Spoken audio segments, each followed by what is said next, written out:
not everyone is probably working on startups, but I'm sure most of us are. I can tell you with absolute assurance that you are going to meet a lot of challenges. And those challenges, they're going to be humiliating, they're going to be embarrassing.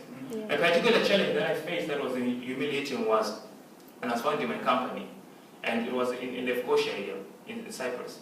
I started a company by the name of Kenan Group. It was called Kenan Group NC at the time. Our goal was to actually make that whole rental house business be somewhat officialized. Statistically, it made sense. We also were involved in other partnerships, and everything seemed to be in place.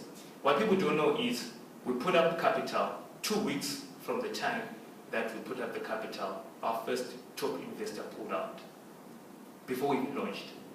And he was not coming in as a nice guy saying that, can I please have my money? He hired goons to come and collect the money.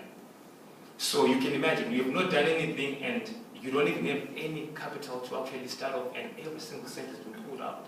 You now have to start paying this guy.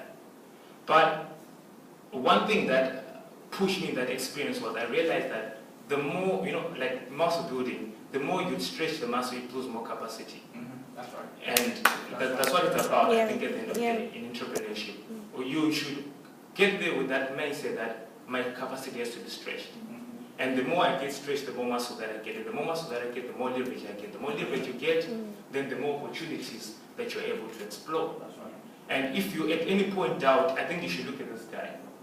Because he is, for me, at this point, he says that his company in the next 5 years is going to be worth 1 trillion.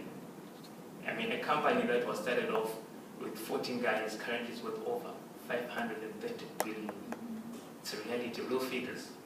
So definitely the possibility is there.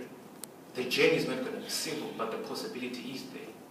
So that is basically the 3 things that I think are essential for you to excel. First thing is be realistic about why you're entering business.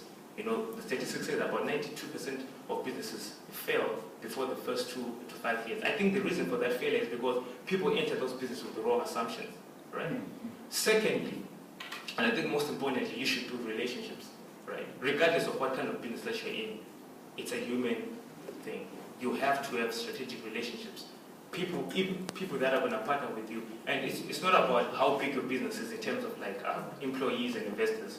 As long as you have an idea, even if you're writing a book, you realize that the kind of partnerships that you have are going to be very essential to the kind of growth that you're going to have. And finally, you should embrace failure. Embrace failure, not in the popular motivational things that they tell us, you fail, but because I think it's a necessary process that has actually put by God for you to actually excel. And that is my talk. That's all that I have to say.